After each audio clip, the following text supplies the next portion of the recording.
Good evening and welcome into the Strive Sports Podcast. This is episode number 6 of the Strive Sports Podcast. As always, I am your esteemed host with the most, Keegan Hartman.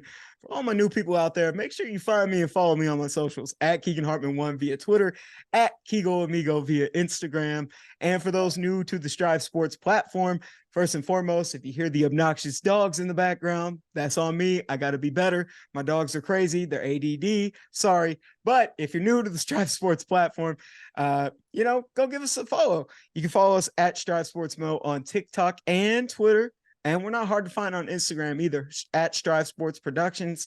I want to give y'all a quick shout out, real quick, for continuing to drive up our viewership, engaging with our content, and showing us love across all of our platforms. We have reached and eclipsed nearly 20,000 accounts in engagement. That deserves a clap in and of itself. I cannot thank you guys enough. Thank you from the bottom of my heart. It's been a grind, and I'm appreciative, but we're not done. We're still building it. You know what they say, Rome wasn't built in a day. So keep doing what you're doing. We're currently sitting at 15 subscribers. We could always be better. I'm trying to get to 500, then 1,000, then maybe 10,000. Trying to overcome, trying to do new things each day, Josh. Like it's a grind, brother. Like it is really a grind trying to run your own business. I mean, you got everything going. Hey, I'm working on one too, brother. I feel your pain. I feel the struggles. Every day is something new. Oh my gosh, it gets to you, bro. We're gonna get into your venture going on in a minute, but anyway, I'm gonna finish this long intro and we'll get right into the guests we got coming up right there. You see on screen. So do us a solid. Hit the subscribe button on YouTube so that you do not miss another episode of the podcast. While you're at it, show love to this episode. Hit us with a like and hit the bell notification so that you do not miss another episode, kind of like an insurance. I should note as well, if you have not seen episode 5 already, go check it out. It's with Birmingham Stallions former wide receiver Davion Davis. Make sure you go check his interview out with me. Always a fun conversation, always great catching up with a good colleague of mine. Tremendous perspective on the championship season Stallions had last year. I know you're mad about that, Josh. Sorry, buddy. Shout out to my boys. Anyway, we talk about life. We talk about the championship run. We talk about everything. So go check that out. All right. I'm already on the wrong foot here. So now that feelings out here, no hard feelings over this way. No hard feelings. All right. That's good. All right. Now that the bills have finally been paid, we got another tremendous episode lined up for y'all with episode 6. And look, I know what you guys may be thinking.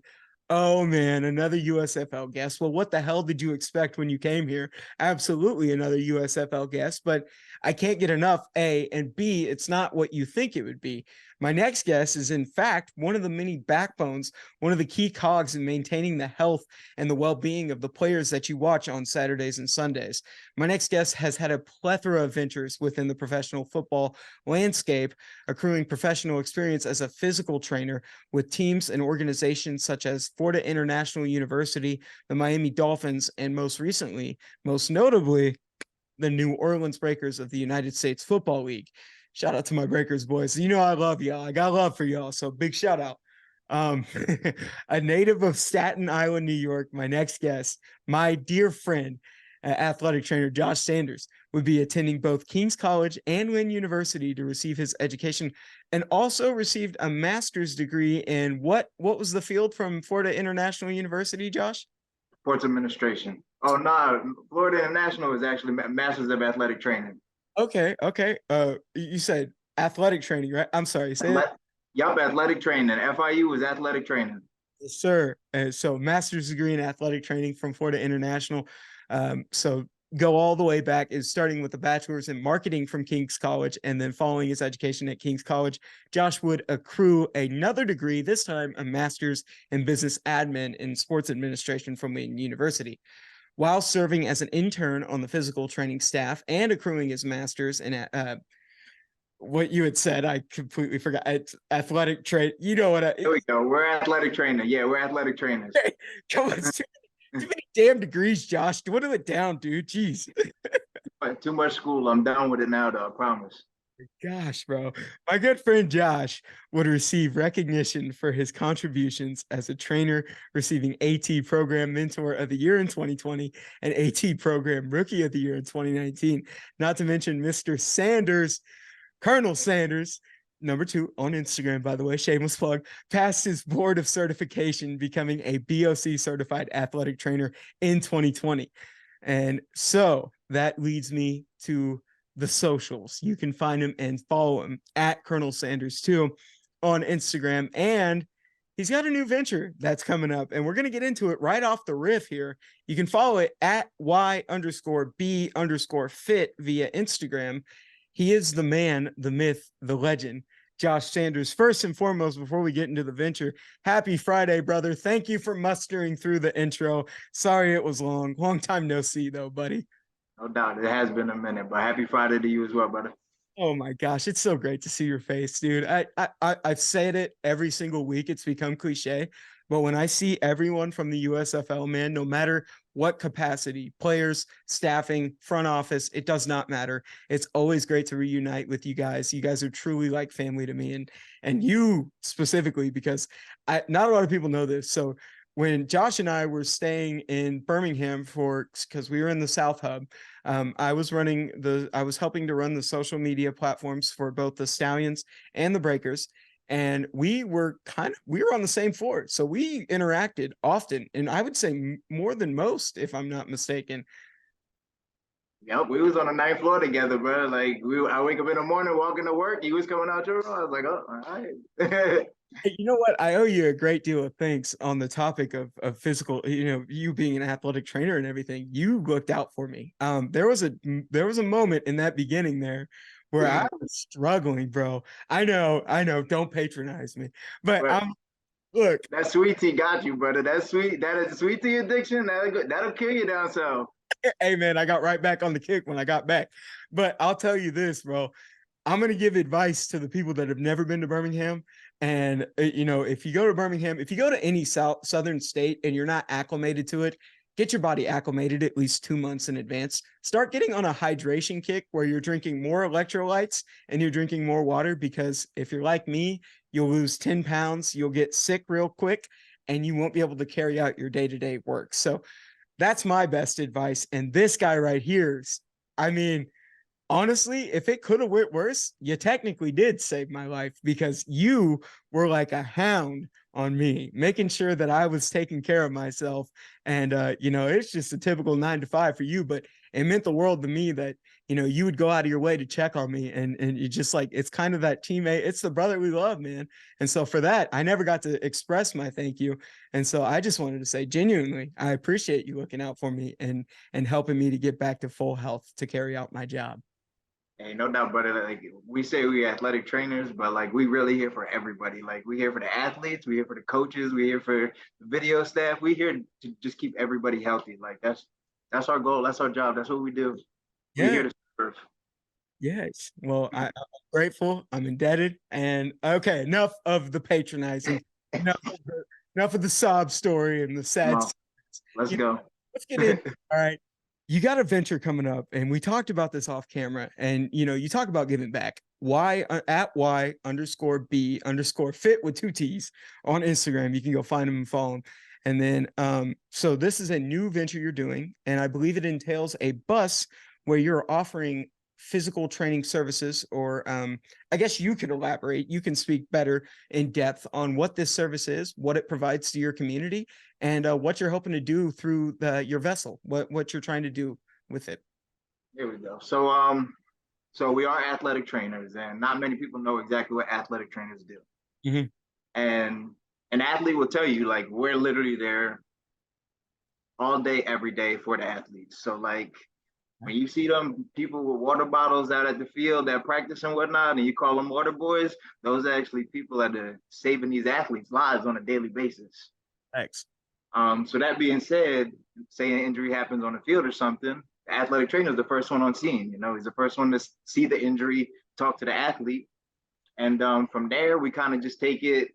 Do we do it on a conservative basis? Do we do it on a surgical basis? And, we communicate with our team doctors and people of that nature to try to make the best decision for the athlete and get him back on the field as fast and as safely as possible. So like as athletic trainers, we're there from the second the injury happens all the way through the rehab, surgery, whatever it may be, all the way until an athlete is able to return to play.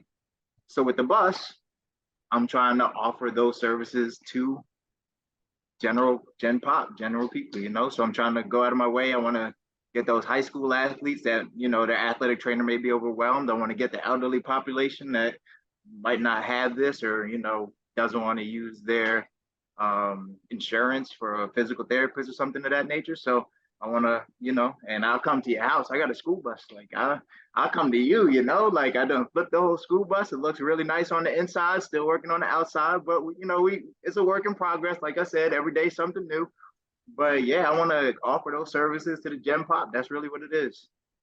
Clean on the outside, needles on the inside. You know, I try. But look, hey man, hey, I can appreciate, you know, you, and obviously you live in, without giving too much away, you live in South Florida, so it's densely populated, and I would say one of the more prominent sports down there is football. With your bus, or well, I guess being an athletic trainer submerged in Florida, arguably one of the most competitive landscape or states in terms of football. What is the demand like as a, you know, a freelance, you know, athletic trainer?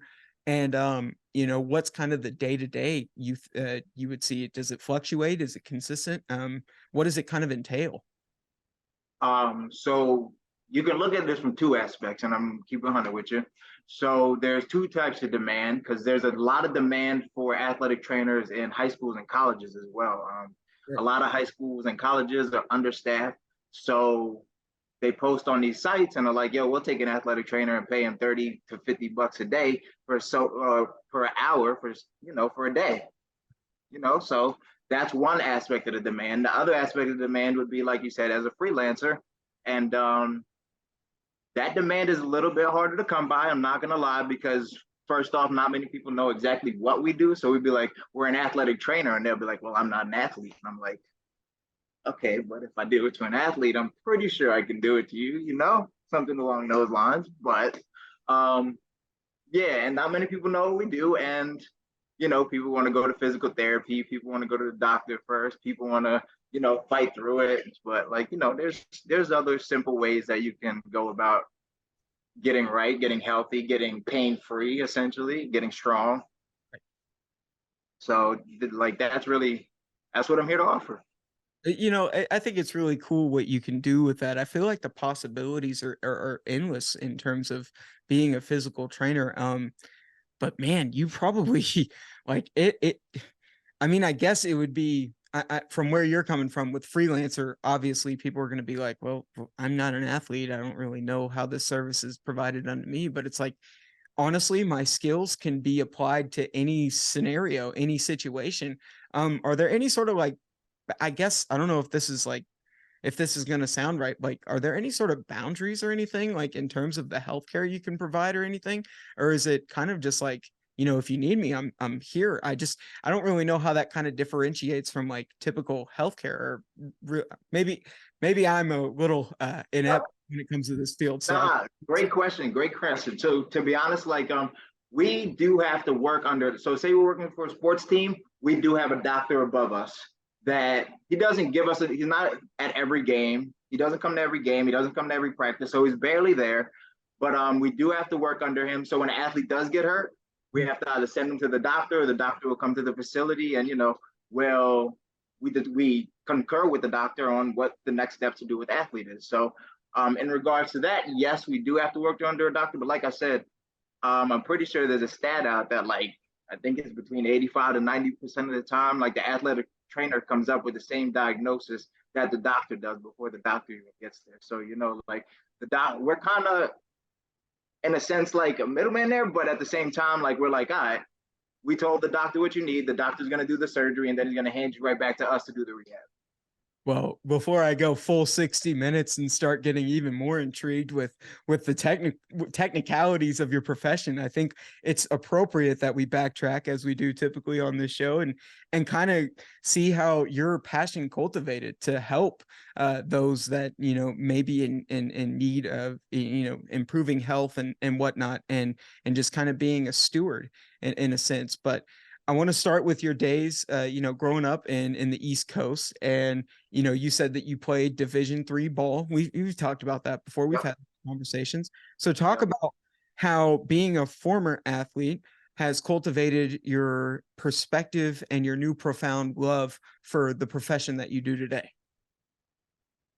So as a New Yorker, I was in New York from 0 to 12. Mhm. Ball was life. Basketball was life. Like I got a basketball right there. Basketball is life. So then I moved to Jersey, found out what football was. It's like, go to football. Got the football right there. Got the football right there. So, and they say ball is life under it. So ball is life. Ball is literally life. Heck yeah. That being said, when I got to King's College, I kind of found out. Well, in high school, I knew what an athletic trainer was. I didn't realize the extent of what they did was. Then I went to college, and I was like, oh, that's what an athletic trainer does. Okay. There's like 15 of them where my high school only had one. So like he can only do so much with so many high school, but college you got like 15. Mhm. In college, I hated science. All through high school, college, hated science with a passion. I Didn't don't want to learn it. I don't blame you. Right? Hated it. I was good at math, but science wasn't it. He said, not that either. So then after I got my master's degree at Lynn, I went back to coach college football at Kings. I coached college football for 2 years at Kings. And while I was coaching there, like coaching ain't it. Like I know my X's and O's. Like I could do this blindfolded. Like I don't enjoy sitting watching film all day. Like it just wasn't for me. So I was like, so literally our last game was in November of 2016. Played our last game. That was my second year coaching. And then January 1st of 2017, I went to the Minnesota game, Minnesota versus the Bears in Minnesota. Okay. And my good friend, Lionel Rice, he's kind of the one that got me into the profession. He's a year younger than me, but he went to Kings too. I played college football with him, and he was intern at the Vikings. Oh, wow. So he brings me on the field, brings me to the facility, shows me stuff, and I'm like, this looks fun. Like, how do I do this? Right. So that day, went back to Pennsylvania, I was like, coach, I quit. Like I'm done coaching. So actually I went right over to the athletic training department at Kings. So where I was coaching, I was like, can I like do classes here to like become an AT, to get into AT school and observe hours? They were like, yeah, dude, let's do it. So for a year after I coached, I was a volunteer athletic trainer at King's College and did it for free, and took classes there. And then got into FIU and was like, I'm going to the league. Like it's league or nothing. So made it within a year. I had an offer from the Dolphins. One of my mentors hooked me up with the Dolphins. And ever since I kind of just been riding the wave. That is absolutely awesome. And it's absolutely outstanding. Like, I commend you for pursuing the passion. I think that's kind of the premise of, why I kind of structured this show, was giving that perspective on, people wanting to pursue their passion and sticking with it. And with that, I know that the education was probably tedious, like going through, because I mean, dude, you have a Rolodex of accomplishments under your belt. Take me through like a typical night of studying. Like, what is it? What does the grind entail, and what was each degree like? I mean, it's got to be stressful at times, and more stressful than a mass communications guy myself. So No, I'll give it to you. I'm mass comm people. Y'all be putting in work. Y'all put in some heavy hours. I might not study too much, but y'all put in some serious hours. anyway, My marketing degree, that was a tough degree. I'm not gonna lie, King's College was a very prestigious business school when I was there. So I'm pretty sure it still is because they're top notch. So while I was there, especially my senior year, was pretty tough, but I wasn't much of a study. I ain't gonna lie to you. In undergrad, like, I ain't even gonna lie to you. I was a football player. It was my senior year. Hell nah. Party up. Yeah. So then Lynn was probably my easiest degree. That was my first master's degree in sports administration. It was a 1-year degree. I went there damn near virtual. Like, I was virtual half the time. They gave me an iPad, but I lived in Boca Raton, Florida. So I was at the beach. I was having a good time, you know? Oh, hold on, guys. I gotta take an exam. That's exactly what it was. Like, all right, yeah, yeah. On the beach, take an exam. All right, cool. And then I had friends. I'm like, cool. And then so then after I went back and started studying science, which I couldn't stand, like, I was like, I hate science. I was like, I need to take these classes though to get into FIU. So I started taking these classes and I get to chemistry and I'm like, it's between FIU or Seton Hall. Mhm.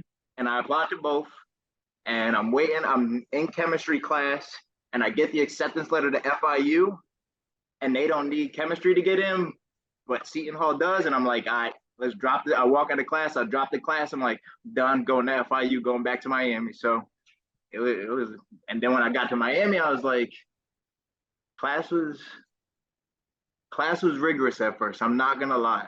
Class was very rigorous. Like, it was hard. And then I found a girl who was a year ahead of me in this program, and she kind of just held it down with the flashcards and everything. Much love, Nicole. Like, I love you, Shorty. But after that, it was a breeze. I was like, all right. And then I passed my board exams. After that, I was like, Hey, I'm good. I know the stuff. I ain't cheat. I passed the test, but had a little help. I will ask. So, like, from because you took so when I went down the list here, I think it was your BOC you received in February of 2020. How far after that did the Dolphins extend their opportunity unto you? And kind of a two-parter here. How did you kind of get in cahoots with, I think you had referred to, you said one of your friends had kind of linked you with that one, but like what was that process like trying to get with the Miami Dolphins and ultimately achieving that dream? Because I mean, you're kind of just like, oh, I want to do this out of nowhere, and it led to you being in the league. So talk about that. So when I got to FIU, Yeah. I went to my program director and I was like, listen, the NFL does internships every summer. They'll do a 6-week internships with athletic trainers. So when I got to literally like maybe the first week I went to my program director, I was like, ma'am, I want to go to the NFL and I'm going to get the grades and do everything in my power to get there. Mhm. She was like, all right, I'm going to help you. I'm going to do what I got to do to help you. Mhm. So then I went to the football program and the head athletic trainer at the football program at FIU, his name is Kevin O'Neill. Google him. I'm not going to give too much. He's a great guy. Love the guy to death. But his name is Kevin O'Neill, and he's actually in the USFL. He is the head of the USFL right now. So great guy. But yeah, he made a call to the Dolphins maybe within like a month of seeing me work at football, and was like, I got a guy for you. Sent me right over there for the summer. So maybe by like September, October, within my first like 2-3 months of school, I had an internship with the Dolphins. That's awesome. Once I got to the Dolphins, so I started my internship in July of 2019. Mhm. Yes, July of 2019, I started that, and it was a summer. I had a great group of guys. So there was 5 of us. Great group of guys.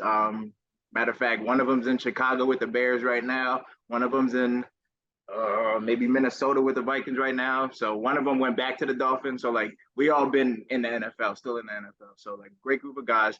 And out of that group, they had to pick one of us to be a seasonal intern. I was the only one who was in Florida, like right with a master's degree. I was the one, like not next in line, but most presented for it. So that being said, I got that 2-year position. I did my first year. So even after that, so like going back, what do we do? We backtrack on this show? Yeah. Oh, So after my summer, he's like, all right, so you're a local guy. Do you want to work the home games for us? And I'm like, yeah. So, so Monday through Saturday, I would work at FIU. I would play on FIU Saturday, and then I wake up Sunday and go work the Dolphins. And then do it all again the next week. So I did that for 5 games. And then at the end of those 5 games, he was like, listen, we need to travel with somebody for 2 games at the end of the season. So you want to come to the Jets and Giants games at the end of the season? I was like, yeah. Went to those 2 games. And then after we get back, a lot of athletic training, so back to school, a lot of athletic training school programs, their last semester of school, they'll allow you to go do a what's called an immersion. So you can go out and you literally just work. You don't even do classes anymore. You're literally just at work. You do 9 to 5 damn near, or whatever your boss does, you do. You're following somebody. Okay. So real quick, I'm curious to know, how did those work in terms of like how you were being compensated and everything? Like, is there oh yeah, internship? I get it. it's literally yeah. So like it's like so so as an athletic trainer, you need a certain amount of hours to graduate. You need like 7,000 hours over your 2 years to graduate. So it's part of your hours to graduate, but yeah, you don't get paid. Sorry. That sucks. That really. So after we got back from the Jets and Giants game, he looks at me, he's like, you want to be, I asked him actually, I was like, can I do my immersion here as well? Can I just stay for my whole last semester of school? He was like, yeah, you did okay. You did okay the past, the past year, you did okay the past season. You can stay. So I did my immersion. And then after that, he was like, do you want to see 2-year seasonal? And I was like, yep, okay. I graduated and did a 2-year seasonal. Graduated, passed my BOC, and did a 2-year seasonal with him. And then you went to, so that whole time you were on the internship, that was not compensated because it was an internship. But when they brought no. So after I graduated, okay, was paid. Okay, all right. I was gonna say, I was like, man, dude, like you're dedicated to the profession. I'm like living in the 5. 1 semester, so like maybe 4 or 5 months wasn't paid. I was gonna say, man, they at least give you a stipend or something. That's crazy. So and between me and you, yeah, you're not supposed to get paid for an immersion. The Dolphins did pay me, but for off the record, quote unquote, yeah, you're not supposed to get paid for your immersion, but yeah, the Dolphins held it down just so the NFL don't get in trouble for not paying, like child labor laws, gave you some pizza money. All right, I get it. I get it. There you That's go. what we put in it. We like that answer. Like some pizza money every now and then. All right, I get it. Well, I will ask this then. So like that, how did that kind of like, so you did so you were with the 2 seasons. So I'm trying to build the timeline in my head. So 2020, you were with FIU still. You would transition in to the Dolphins, or well, you were already with the Dolphins, technically running it in 2019 is what you said, right? Yep. Then the immersion was the following spring. Was 2020, was the spring of 2020. So I graduated 2020, it was till April. Okay, 2020 till April, or so April 2020. Was the immersion ended. I graduated. Okay. And then after I graduated, I did 2 years of a seasonal intern. It's like a seasonal athletic trainer, and that was paid. That was a full-time job there, man. Gotcha. Okay. All right. Now I'm caught up to track. There we go. So now, like pivoting from there, after that, you find yourself, a kind of a free agent. So how did it kind of come about with the USFL, I guess is my question, because I'm like, you're amidst, helping Miami, or maybe you're coming to the conclusion of your time with Miami. Were you still intending on trying to stick with Miami, or was the USFL like, how did the USFL come into the picture for you? So the Dolphins run a 2-year internship program. So you get your first year, your second year, and then usually you leave. Sometimes, say that again? Free agent. Exactly. So sometimes it bobbles out where you get a 3rd year, or like, you'll get hired. Maybe the girl in front of me got hired. So I had a feeling they were not going to create a whole new position for me as well. So I was definitely a free agent. So with that free agency, I had a few offers. some people tell me I'm crazy for turning some of them down, but I decided to stay here in FIU. I came back to FIU and I stayed there for 8 months. We'll leave that there. I stayed there for 8 months, and then I got a call from Kevin O'Neill and was like, "Well, I got a spot here for the USFL if you wanted to march." And I was like, "You ain't got to tell me twice, Kev. I'm gone. Like I'm coming to Alabama, bro." So once Kev called me, it was a wrap. Well, so I didn't have this question when I was there when we were talking about the Miami timeline, and apologies. But before I get into the USFL, I do want to kind of paint the picture for the listeners. You talk about, so physical trainers have an important job, and I want to kind of get into, so I'll pivot to this. We'll go back into the USFL, and then I'm going to kind of get into some more some personal questions with the profession in terms of injuries and everything. Not trying to, we won't get into like personal, I know HIPAA. I got you. Borderline HIPAA, but anyway, you feel me. But anyway, let's kind of backtrack with like the player relationship, because I feel like there's a lot of trust that goes into the profession. Obviously, you are looking at, or you're often exposed to, some things, behind the scenes that aren't discussed, as an athletic trainer. You see a lot of things that not a lot of people see, because it's behind closed doors. How do you establish that relationship? How do you establish the kind of the trust, the bond with the players? What was it like establishing those relationships when you were with Miami? I would say, I'll tell you this. My head athletic trainer at the Dolphins, he put the profession into very simple terms. There's three ways to have a good staff relationship with your players.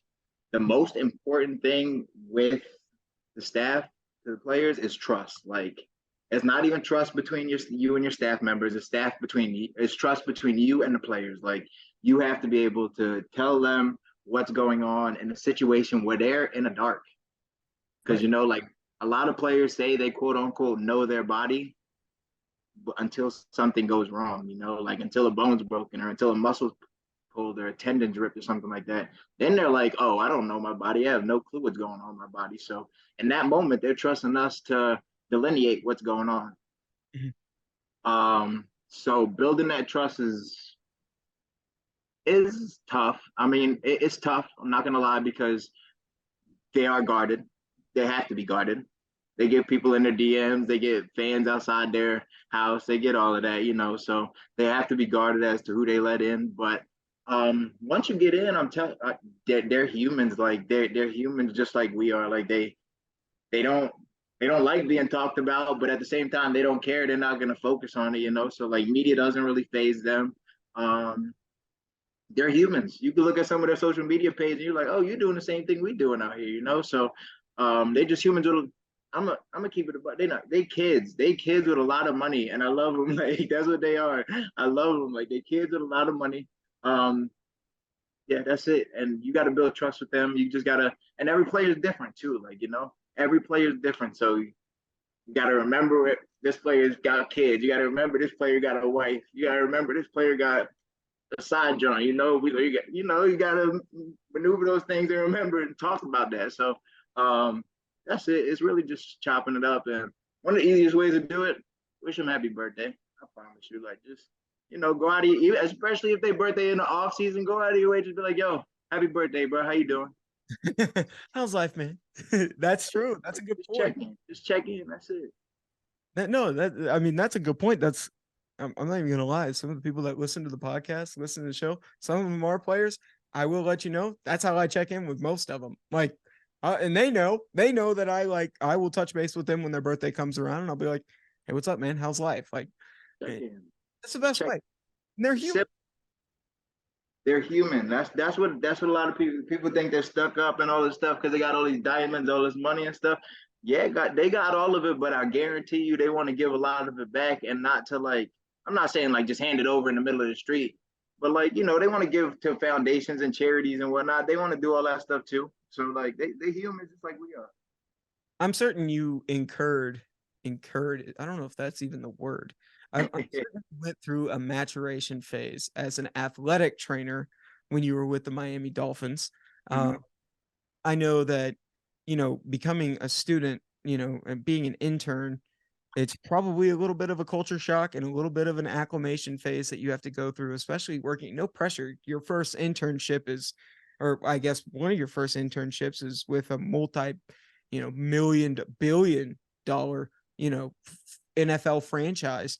So like, what was, how did you learn to conduct yourself around, those people and go to work each day? Or was it, you say players are human, players are just like us. I mean, was it really kind of a lax environment, or, is there a certain way you had to carry yourself each day and everything? So I tell anybody this. If you start a new job or going around a new group of people or you know just anything of that nature, you got 2 ears and one mouth for a reason.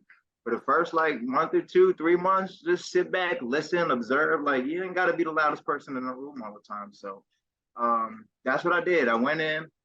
Probably for like the first 2 or 3 months, I was fly on the wall, observing everything, seeing how they did things. Seeing seeing how to relate with the full-time athletic trainers and whatnot. So once I got kind of comfortable. I wouldn't even say comfortable because Future said, don't get too comfortable. Future said it. So, like, so I didn't get comfortable. I was like, all right. But, I was always just work hard. Like, if you work hard and just work hard and be quiet, like, that'll get you a long ways, especially when you're at the bottom.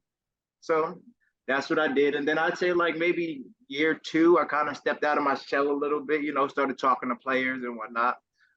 Started joking with the full-time athletic trainers because I was a little bit more solidified in a 2 year role. So I was like, I can show my personality, show who I am, and thankfully they loved it. Like I had a great time with them there. Um, then after that, I'd say, yeah, just kind of feel your way around, like walk quiet, carry a big stick. That's it, and but I will tell you this though. There was always that fine line though, and I keep it 100. I crossed it maybe 2 or 3 times. I ain't gonna lie, I done got in trouble. But it's a business relationship. You can't be out hanging out drinking with them. You can't go out. I'm not saying you can't be out seen with them. It's a business relationship. So you got to kind of keep it that way. You know, doing stuff outside of work, kind of gets you in trouble. But Yeah, I can. Yeah, I, I, I, I agree with that. I think there's definitely a business relationship that needs to be carried and conducted, and you must keep it cordial at all times. I think that is completely warranted. But from time to time, if you establish relationships with people, they I mean, friends are friends. Come on. We all have interactions where, we just want to hang out. We want to, be humans too. And you got to think that too. Like there's a human side of things as well. But I completely understand the business side is completely warranted. And I think that's the structure I mean, typically I would imagine you'd want to abide by in order to avoid any sort of troubles. that's it. Yeah, yeah, you're right. But I will say this, you kind of bring up a good point, as an observer, as an intern, that probably means there's a little bit of a structure that goes into how an athletic training room is established, or like I guess built. Kind of paint the picture for how that is, because I know that you said, like, so for example, correct me if I'm wrong, as working in the USFL, Kevin oversaw all athletic trainers, if I'm not mistaken, right? He is the head of that sector. So, or if I'm wrong, how does that translate over to the NFL?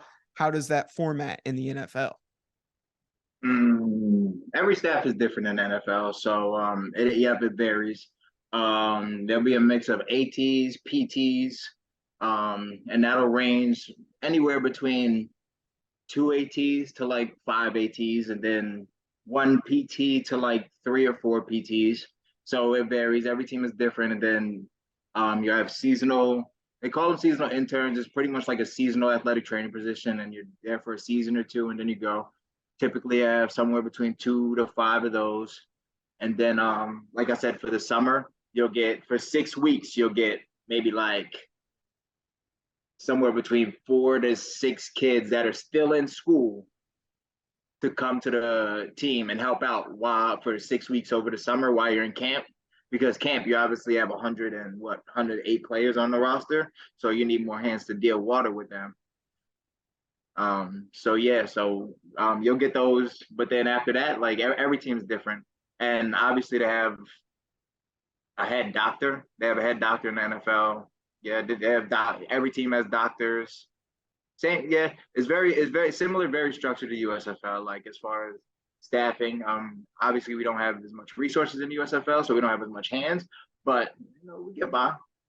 We talked about this. We had this conversation, I think, a couple of times with oh God, I lost my train of thought.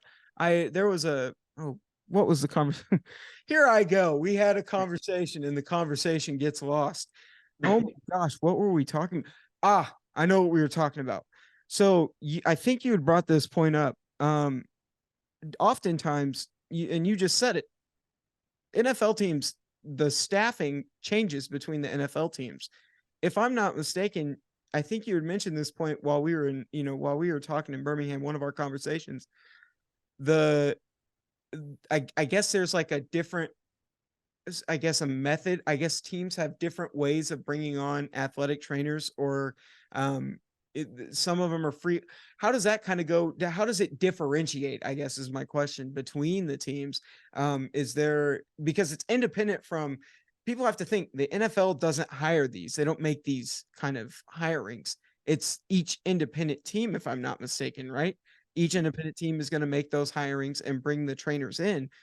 Yeah. How is that kind of carried out? And does it differentiate between each team? I don't know if you had any, any sort of perspective on that. If I'm keeping it 100, I have no idea how to apply to the USFL. Like I said, I received the NFL. Oh, huh? The NFL, like because all 32 teams. I'm sticking with the NFL. Oh, we're in NFL. Yeah. Oh, to apply to the NFL? Well, like I think we had this conversation about where I got you. Go ahead. I got you.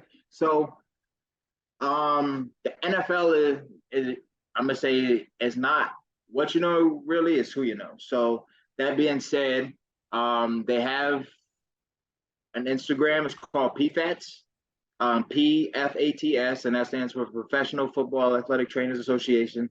And what they do is they have open applications and they're open right now, actually, as we speak, for summer and seasonal positions. So if you're in school, you can apply for the 6-week position. If you're graduated, you can apply for the 6-week position or the year-long position. And that's how you get your foot in the door. But I'll tell you this: you could put your foot in that door, but it could close just as easy. Like it just as much. Your foot's in the door, like you could open it, but you could close that thing just as fast. So. Well, I am actually, you know what? When we're off air, when we conclude this episode, send me that link and I will plug that into the description for the YouTube for any of those that want to go into that profession, because I certainly feel like it's imperative. And I think it would be neat insight for anybody venturing into the healthcare field that has an affinity for sports. I mean, what would you say to someone that wants to pursue that venture, or, get their foot in the door in a professional setting or even a collegiate setting as an athletic trainer? Do it. Take off, run with it, but make sure it's something you want to do. I'm telling you, because it's a grind. It is not for the weak. Like when I tell you working from 5 to like 9, you working 5 to 9. And I ain't talking about working behind a desk at a cubicle. I'm talking about up and running, toting waters, filling coolers. Like you doing stuff. You do, especially for those 2 interns positions that I just mentioned. Like you gonna be working. Like there ain't much downtime. How do you find your balance in your personal life? That's a good question. That's one of my favorite questions I've asked. And I'm gonna keep it. That's a great question, simply because that is a big topic in our profession. And that's why I am currently working part-time and open a business and now signed a 12-month contract, you know? Right. So that being said, it's tough. When you're in season, it's tough. I'm gonna tell you right now, like I'm a 31-year-old man, and I like I've seen people older than me in the profession. They just say it's hard to find a life. You can have a fun life, don't get me wrong, because you know you're in a different city every weekend in the city. I mean, they're in season, so like you're traveling to different cities. You know, you could go out, you're getting paid well, you're having a good time, dress nice, bling, you know. But as far as like family time, good luck. Like if you want a family, like, or if you want, it's not even good luck. You can do it. More power to you. It's hard. It's hard. That's all I'm gonna say. It's hard. But you like I said, you working 5 a.m. to 9 p.m. Especially in that camp days. It kind of dies down a little bit during season. But you think about it, that's 9 months. I 9 months. I want to add perspective to that if I can, because I think that's something that I learned. And mind you, I'm gonna go ahead and tier us now. You guys are up here when it comes to being around the football. You are a very significant backbone to how football teams are facilitated, how professional teams are taken care of. You are the key cog, and social media a little bit less of importance, but I will say a little bit less of importance. You got to boost the ego though. You got their egos. Yeah, I mean, players are about their vanity. Come on, let's be real. But I will say this, like one thing I learned, being 4 months or in just 4 months, 3-4 months removed from home, you get homesick. You definitely miss your family. It's difficult when you're not around your family, and you think about that on a much larger scale, bro. Some of these guys, like some of these trainers, especially you. First off, kudos to you, because I know that you had told me like, oh, I think there was an opportunity that you were, I don't know if you were looking into, but it was basically there was a really good chance that you could get it. And if I'm not mistaken, I want to say with maybe the Bears or something. I think there was an opportunity for you, to continue to be an athletic trainer in the NFL, but you also talked about there's also the fact that you would be going an entire new duration of a season with another team, whichever team that may be. Let me clarify on that. All I'm saying is it's tedious whenever you're in season, and it's demanding. It's physically demanding, and it's probably like the day-to-day grind, 5 to 9 every single day. Not just doing that for a 4-month duration, but doing it for 365 days, devoting your all to it. I commend everyone that's in that field, and it's just got to be mentally draining at the end of the day, but it also has to be gratifying in the same breath, I because give you that. It is. you are helping others to achieve at their most highest and keeping their bodies, going.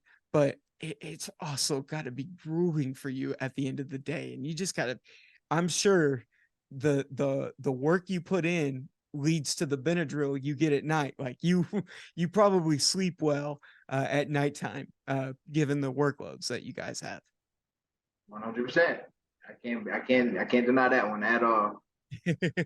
um, so pivoting then, I guess transitioning over to who, your time with the Breakers. Shout out to my Breakers squad out there. Shout out to everybody. Diggs, Nando, Wes, Lee, D. I got my Johnny Dixon jersey upstairs. AD. AD was just on the pod.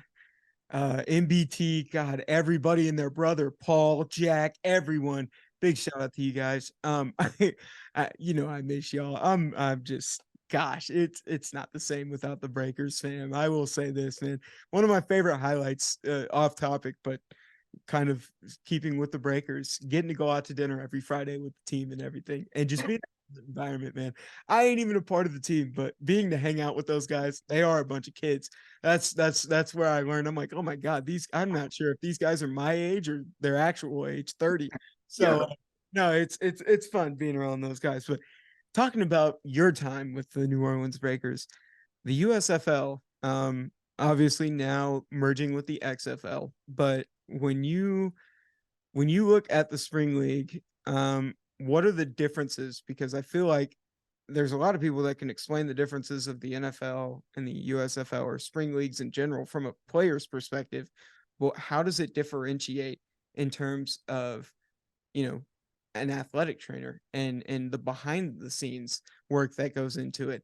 Now, I know that there are certain differences in terms of budgeting and obvious differences because the NFL obviously it has that leverage, but beyond that, like, what are some noticeable differences from working in both of those environments?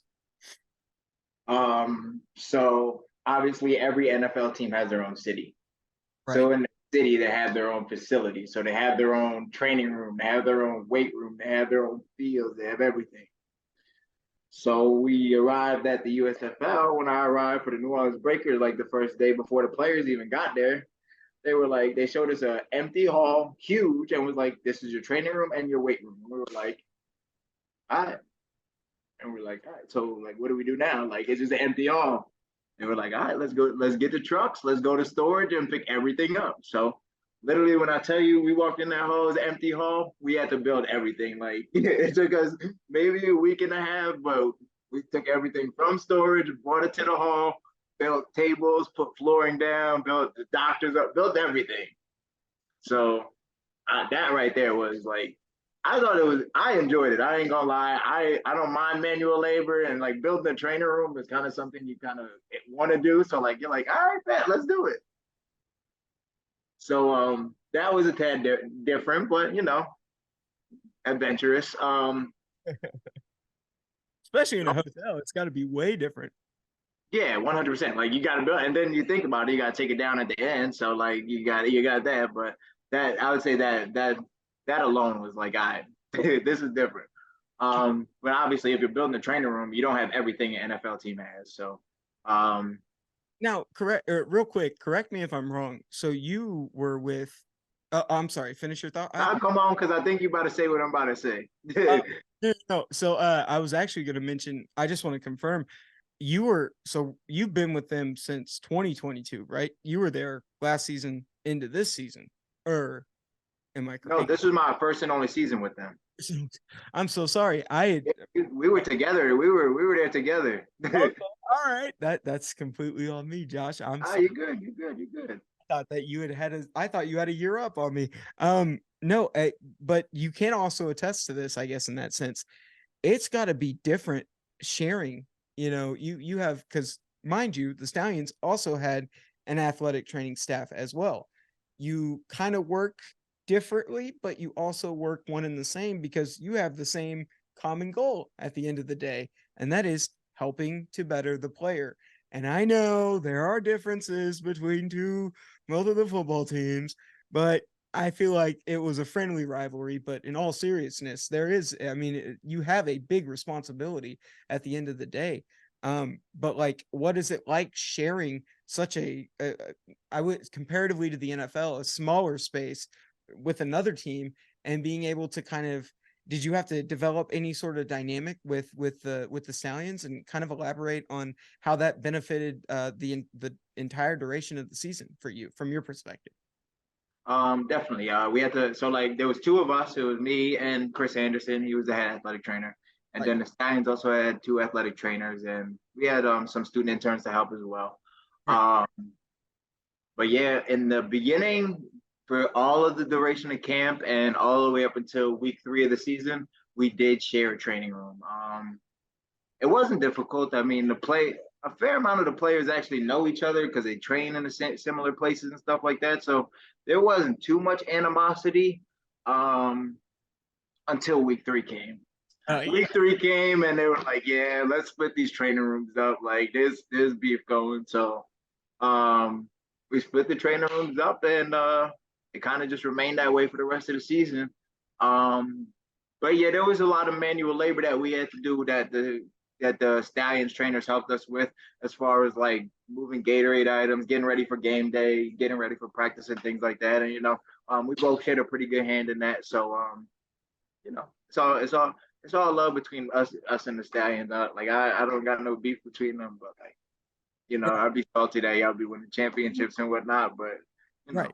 we're I get it. I get it. So I get it. So when you talk about like I guess like from a practice standpoint, was there any sort of like difference in how the practice for the Breakers was different from the Dolphins? Any sort of, I mean, what was kind of like and I don't even know how to say it, like an evident difference, or even if I don't even know if that's the correct word to use, but like a distinct difference. There we go. A distinct difference between how both practices were carried out, or even how, you know, game day routine was. What was kind of your take on that perspective on that? um From an athletic training standpoint, I should preface. so I have to rewind a little bit and commend because the season before me, I think 2021 season, all of the teams were in the Birmingham hub. So all of them were using 2022, but all 8 teams were using one training room. Crazy, right. crazy. That's So what I like I commend them. They're good. But that being said, no, that's a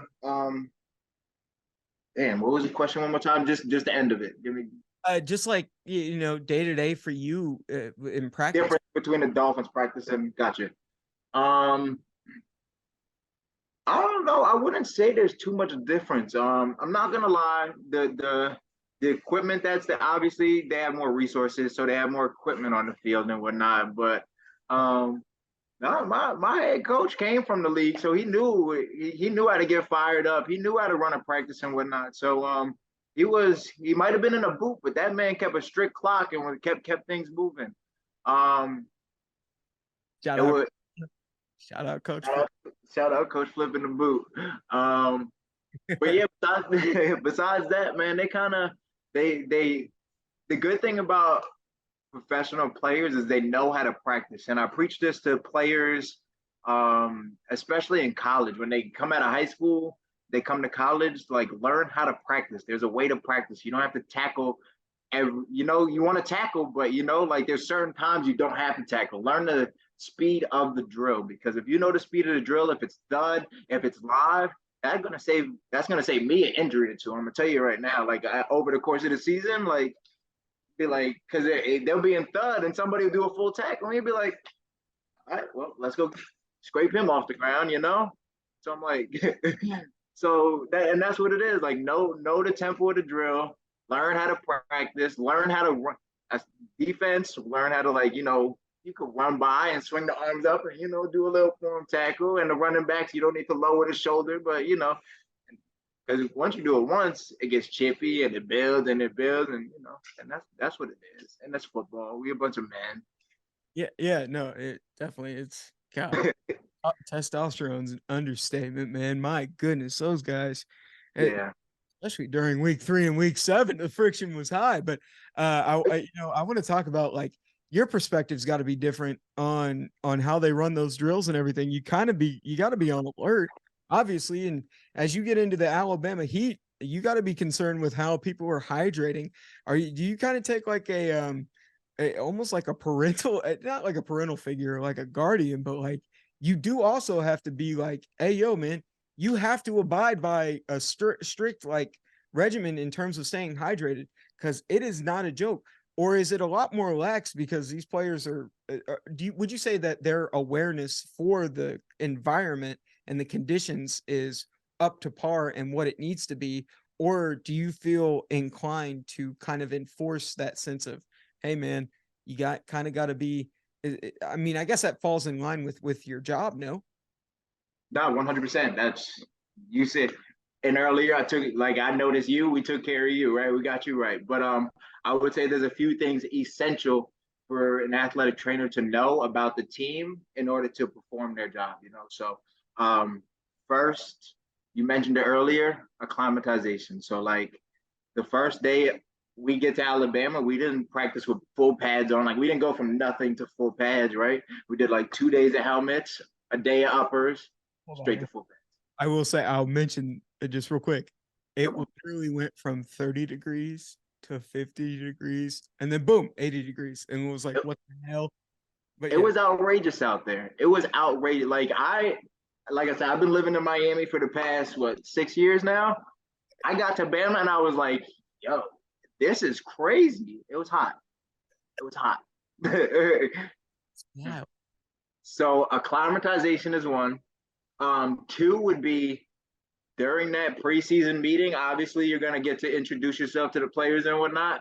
Right. Put it on your PowerPoint. Let them know that hydration is important, sleep is important, food is important, salt on your food is important. Like you need salt too. Like you need all of that. And lastly is knowing your athletes. So we do PPEs, pre-participation exams, essentially, and they go through. It's called physicals to them. So they go through a physical, and we get a full background of their history. So we know their previous injuries. We know all their gen med stuff. So if a player does have like sickle cell, or player is hyperhidrosis, or they do have a lot of salt in their sweat, we kind of know these things, and we look at these players, and we're like, all right, well, you need to do this before practice, or at this before and after practice, So like we make sure we overemphasize hydrating those guys and whatnot, and just keep a close eye on them. That's really what it is. So I would say those three things really help us put that part of our job into perspective. Hydration. So when you see quote unquote water boy, yeah, we're thinking a lot more about than just giving water. Yeah, no, 100%. And I will say this, you bring up a good point, because I would imagine your field, you athletic trainers probably have a significant amount. You can speak to this, I can't speak to this. You probably have some sort of discretion or jurisdiction over a player's, given the medical background that you have of a player, the medical history. You're kind of giving like a pre-rundown. Here's what they've went through, as you previously established. Do you guys have some sort of sense or a discretion on, if we evaluate a physical, we have an opinion on what the team should do going forward with said player? Do you have any sort of that power? Because obviously, at the end of the day, the main concern should be the player. And if there is, they call it red flags, as the players would refer it to on their med sheets. If that becomes prevalent and repetitive, that's usually a sign to say, well, I'm going to have to, kind of push you out of the deck, given the fact that your health is a concern. And can you offer up any sort of advice to the player whenever they've kind of been put in that situation out of their own control? 100. So I'm not going to say 100%. Yes, we have power jurisdiction. We have zero power. The only person that matters in the organization is the head coach. Right. Right. That was rhetorical. That's on me. No. But so we will give our opinion. So like before a player actually gets signed, and you see this in the NFL or you see this in anywhere, they're like, player signs this contract pending physical. Right. So if they fail that physical, that contract doesn't go through, and they go back to their old team. Right. It doesn't happen too often in the NFL, but I've seen it happen a few times. Like they just go back to their old team because they didn't pass the physical. Right. So that being said, if you're a player in that situation where you came into a team and they were like, yeah, we don't think you're healthy enough, or you're too much of a risk to, sign. The only thing you really only have two options. One, go get your second opinion doesn't matter, because if the team don't want you, they don't want you. So you really only have one option. It's really go work out and get stronger and get that thing right, or get it surgically repaired. Right. So like you have to put the work in one way or another. It's not just gonna be like, oh yeah, we'll call you in a week maybe and you'll be okay. That happens sometimes, don't get me wrong, but very rarely. Right. Wow. I mean, that's just that's tremendous perspective and insight and new perspective on how that situation is carried out. And I feel like it's most prevalent when you see like, combine, the NFL combine, or the draft, I feel like that's when we see the most conversation.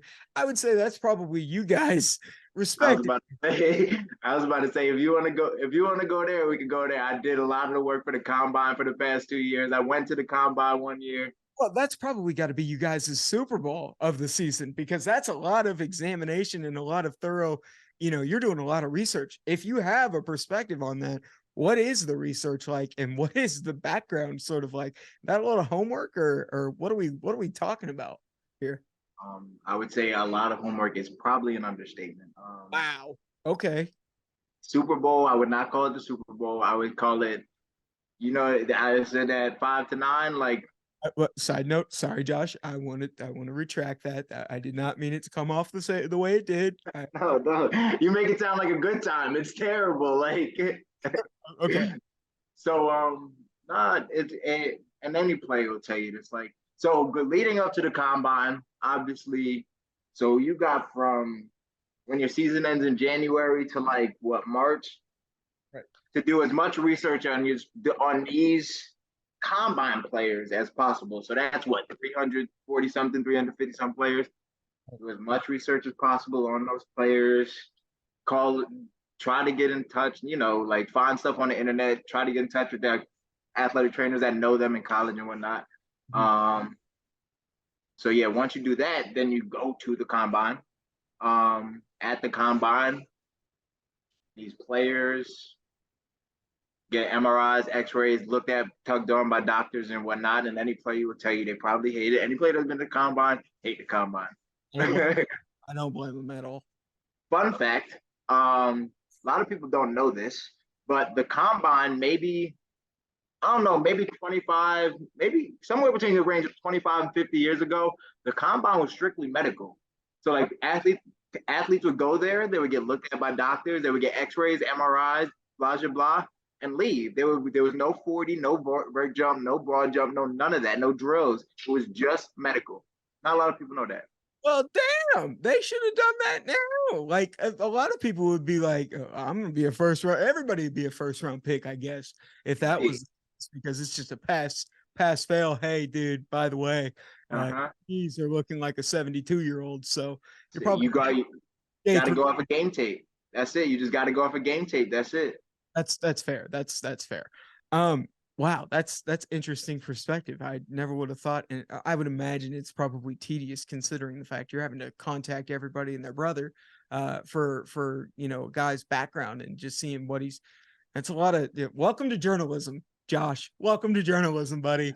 Because that sounds on brand for doing research. So I commend you for that. This man's full of skills. But anyway, so go ahead. I was about to say, so then at the combine, obviously they get all the X-ray, MRIs and whatnot done, and then somebody's got to read them X-rays and MRIs. Who do you think is? It's us. Right. It's us and the team doctors. We're reading them, we're looking at them. We're like, oh, this guy's got this got this. Right. And then we put together the whole report of all 300 players, 340 some players, and then on draft day, we sitting up in the draft. Well, we're not sitting up there, but like, probably the bosses, the head athletic trainer, he probably sits up there and he's like, coach is like, should we take him? Maybe not. Well, not maybe not. Here's his health grade. Here's what I think. You make the decision, and that's what it is. So I guess it sets you up for success. I mean, come draft night, because you're like, okay, well, and it kind of sets you up to be on the same page with the front office, because like when they make a decision, you kind of already have an idea of what they want, how they want. And I'm sure that probably gets reciprocated down, like, hey, this is the guy that we want. And, based off of what you told us here, like, we feel comfortable about this. So I feel like for the most part, the communication overall it's imperative, but it's also, it flows easy. Like there's not really it doesn't get complex, I guess. You guys are lost in the sauce. Like coaches worry about coaches. We worry about health. That's it. Good. Well, that's awesome. I'm glad we're all on the same page then. I will say this. So you talk about the injury side of things and player, obviously the biggest topic of conversation. And real quick, I just want to say, your insight tonight has been awesome. I will say it's been one of the most interesting episodes I've had because I don't know a lot about the healthcare. So I don't know a lot about the health side of football. And so to get a different perspective on this from someone that works on those front lines, I thank you for it. But I will say one of the biggest topics of conversation right now is I think you know what I'm going to talk about here: turf and grass. So yeah, this is a touchy subject for a lot of people. Obviously, if you go back maybe about a week and a half, 2 weeks ago, you saw obviously the London grass was being complained about on Sunday, the turf, I should say, at Wembley Stadium. Von Miller said on the Pat McAfee show it was the worst turf he's ever played on, and he's been in the league for 13 seasons. Travis Kelce plays at US Bank a week and a half ago against the Vikings, and he hurts his ankle. It's a high ankle sprain. It's becoming more and more of an issue. And from an athletic trainer's perspective, first and foremost, how much do you guys take into account, the environments that you're going into play in on a weekly basis? And is that kind of reciprocated or preached to the other trainers or the staff, the players? How is that taken care of? And how do you kind of keep a close assessment on that? Or does it even play into anything that you guys prepare for on a week-to-week basis as athletic trainers? A big one of the domains of our job. So there's 5 domains to our profession, and the first one is injury prevention. So that is very well included in injury prevention. So like we deal with weather. So like when thunder comes, when thunder and lightning come, we're the ones who shut down practice. Unless it's a game day, then the TV broadcast will do it. But as far as like field of play and everything. Yeah. Your side note, you and Chris, I remember there was one time there was probably lightning within an 11-mile radius, and y'all just let Flip do his thing. I think it was like one of those things where it was about to like approach, and I think it was on the back stretch of practice, but I'm going to be honest with you. I was hoping practice was going to get cut short. I was so tired at that point. I was like, dude, it's hot out here. It's humid. Alabama days get to me. So now that I know that you guys call the practices and have the discussion over that, shame on you. I'm just kidding. I'm kidding. Actually, 8 miles is the cutoff. So once it's 8 miles, that's when we cut off. So 11, we good. Keep doing your thing, Flip. Oh, it's me. I'm sorry. We're back on the topic of field of play. Damn, that's a good question. That's a really good question because personally, like I'm gonna say, I'm if I'm playing, I want to play on grass. I'm gonna keep it a bean. If I'm playing, I might be 31. I'm him though. College, were you in turf or grass when you played? My freshman year, I went to Norwich University. Not a lot of people know that. I went to Norwich University in Vermont. That was grass. My 3 years at Kings was all turf. Okay. And thank the man above, I ain't never had no serious injuries. So that's a blessing. But my best friend tore his ACL and meniscus on that turf. So I seen it. So I seen it all. Like I said, if I'm playing, I want to play on grass. But that being said, like as an athletic trainer, it's not like we're like, oh, we're playing on turf this week, so you got to get your ankles taped or something like that. Like, nah, it's nothing of that nature. As I've always been as an athletic trainer, I was raised to do preventative ankle tape. Like I said, our domain is injury prevention. So like when I was at FIU, everybody it was mandatory to get your ankles taped. The same way it's mandatory to wear knee braces in college. My head athletic trainer made it mandatory to get your ankles taped. So I was like, all right, that's kind of a good not invention, but like a good idea. So let's do it. Yes. Well, I just didn't know if you guys. It's kind of cool. It's a neat perspective from you because I just didn't know. Like, you bring up a good point with the preparation side. I didn't even really think in regards of like how you would best prepare for that situation. I guess you really can't because it's just kind of like it's an inevitable thing if it does happen. But I'm sure you can attest to this. The proper stretching and preparation for game, your pregame, going through your pregame stretch. And by the way, USFL has some of the best trainers I've ever seen. They are very in-depth and very tedious. And when you see it firsthand, they are very passionate about their craft. They have some of the best trainers. I know I've never worked in the NFL, but we're hoping one day maybe. But I will say that they have some very fantastic trainers. Coach Cook had done a phenomenal job when I was down there. Zach too. Zach did a phenomenal job when I was down there with the USFL. Shouts to those guys if they see this podcast. They run a tremendous program down there with the United States Football League in Birmingham. Yes, Coach Cook is that guy. I love Coach Cook. God, he's awesome, man. Also, my guy Chad was up in Memphis. He's a good guy too. He's top notch. But I love that you brought them up because we work hand in hand with them. Like literally, say an athlete gets injured, if he gets injured to the point where he can't run or he can't perform his job, he's mostly going to be with us. But eventually we have to get him over to them, and we have to work in cohesiveness with them to get him back on the field, to get him strong enough and competent enough to the point where he feels like he can play at a professional level. So I love that you brought them up. Like you said, there's a great staff at the USFL. They were great to work with, but they're right hand in hand with us. All right, we're in weight room, training room, right next to each other. Right, 1000%. And I'm sure that goes a long way because you guys got to be on the same page at all times in terms of stretching and protocol and everything, and making sure that the players, on par, Yep. So. No, it's key. Stretching, they did a great job, and I love that. I'm pretty sure the players union, I'm pretty sure they made it mandatory for the 20-minute stretch, which is smart on their part. Like they made that mandatory. It's very smart on their part. I never knew that, but yes, yeah. I definitely agree. I think that's imperative that they need to go through it. The more you stretch, the looser you feel, the better you feel. That's it. Yes, I definitely think that's imperative for players and going into games and whatnot. I appreciate your time. I got one more question for you. And so this is the final one. I did a 10-page review in high school. Fun fact. Actually, I think it was 15 pages. It was on chronic traumatic encephalopathy, better known as CTE. And from an athletic trainer's point of view, this probably becomes a cliche term for you, like over your teachings over the time being around the USFL, the NFL, and everything.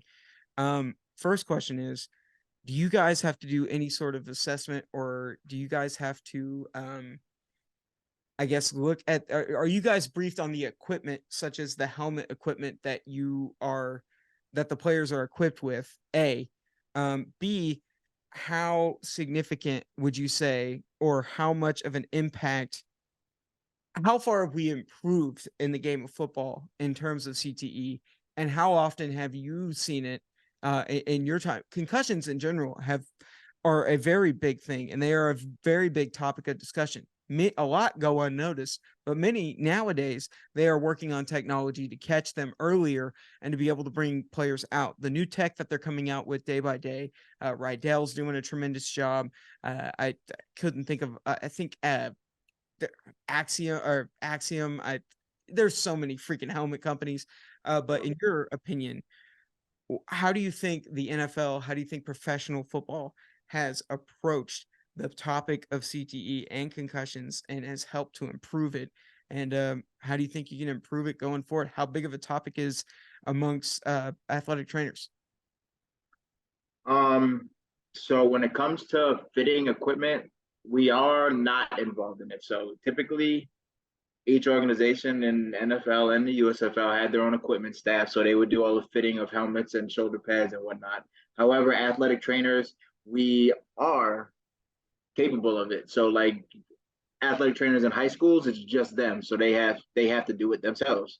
So we are capable. We do know how to do it. We have been taught, but it's not something we have to do at the professional level. So Gotcha. Yeah, I haven't done it in years personally. With that being said, CTE and concussions in the NFL definitely have taken a precedence. It's definitely frontline news, frontline arguments, whatever. And it isn't very important. It is very important.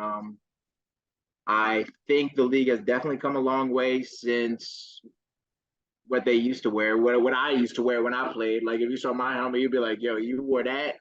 and was head hunting. Yeah, I was a head hunter. I was a wide receiver, but I was a hitter, you know. So like, if I got CTE in a few years, you know why. Holy God, Taylor. But nah, it definitely came a long way with the evolution of building helmets to comfort. Like I see the helmets now, like I'm like, yo, that looks actually pretty comfortable to wear. Like I could wear that. Um, as far as the science behind it and like as far as statistics, I'm pretty sure that they definitely have gotten better. I'd say a big thing that improved that because you get a lot of concussions in camp because during camp you have all of these guys who are trying to make a team. Mhm. You know what I'm saying? So they're going 110% every day. Special team, it doesn't matter. They're going 110% to make the team. Right. But they came out with those Guardian caps. You've seen them. Everybody hates them, and I mean, they wear them in the trenches. They wear them. The linebackers, the running backs, the tight ends, they all wear them. And concussion numbers have been down significantly since they started wearing those 3 years ago. Matter of fact, I was part of the pilot thing with the Dolphins. Like we were the first, second team to do it there. And when numbers went down, they were like, yeah, every team is doing this now. Wow. Yeah. Interesting. So players hated it. They were like, it's so hot in here. I was like, yeah, but you got a concussion? Good. Exactly. Well, exactly. Like I said, oh, go ahead. like I said, definitely came a long way. The whole Tua situation kind of got everybody, that kind of put everybody put it in perspective for everybody, all the people sitting at home, like this is a real sport, like they're hitting each other. But his jujitsu or Muay Thai or whatever that man's taking obviously is doing some. Right. Well, you talk about, I was gonna say real quick, you talk about the Dolphins. Dolphins are hot right now, brother. Are they making a deep run this year? Is this year the year? I don't want to talk on it, but I feel like talking on it gonna jinx it. But like, if they keep Tua Tag healthy, they got all the star power on offense. And this man Achane came out of left field. Like, I think they have a chance. I love the defense of my people. Like Christian, Bake, X, Vaughn, all of them. Those are my people. So like, they need to succeed. Like they're gonna succeed. They're gonna get turnovers. They're gonna get like. I just don't know. Like the Bills. It's the Bills. Hey, go Bills. Go Bills. They're getting Jalen back in a couple weeks. They got Bradley Chubb there, but I'm gonna tell you right now, I think everybody wants to see a Mike McDaniel, Kyle Shanahan Super Bowl. To be honest, I think that would be sick. I think that would be sick. Both former Bronco guys that worked for the Broncos coaching staff. At least McDaniel was. They were both ball boys, but needless to say, they were both staff. But they both were on the 49ers as well. And McDaniel was the OC. Obviously, Shanahan was the HC. So it'd be nice to see them. And then, for my Broncos, the last time the Dolphins and the 49ers played in the Super Bowl, before the Super Bowl 50, before that, the last time it was the Dolphins and the 49ers in the Super Bowl, and they repeated as champions. We went back to back. So, maybe help us out over here because we help us out. So but anyway, well, I won't keep you for too much longer, man. I appreciate you. Hour and 25 minutes you'll never get back in your life, but I can't thank you enough for the tremendous insight and the perspective, brother. It's always nice catching up with you and obviously getting a neat perspective from someone that's worked behind closed doors and worked hand in hand with these players to make sure that they're at tremendous upkeep and performing at their best on Saturdays and Sundays. So I can't thank you enough, man. Hi, Key brother. I appreciate the platform to just let people know what we do as athletic trainers. I love what I do. I love serving people. I go out of my way to help damn near anybody. So like, I appreciate the platform. You doing big things. It's always good to see your face too, brother. It really is. I hope you get that gig at the US, whatever league we coming up with. I hope you get the gig and we running back together in Birmingham together, brother. Hey, man. Hey, we'll see what happens. I have no control, but we'll see what happens. I'm excited for the future and what it beholds. But you've been listening to the Strive Sports Podcast, episodes number 6. episode number 7 is going to be a fun one. We stick with this team right here, and yeah, you won't want to miss who we got next. But in the meantime, this has been the Strive Sports Podcast. Josh, can't thank you enough, brother. Yes, sir, gang. Take care.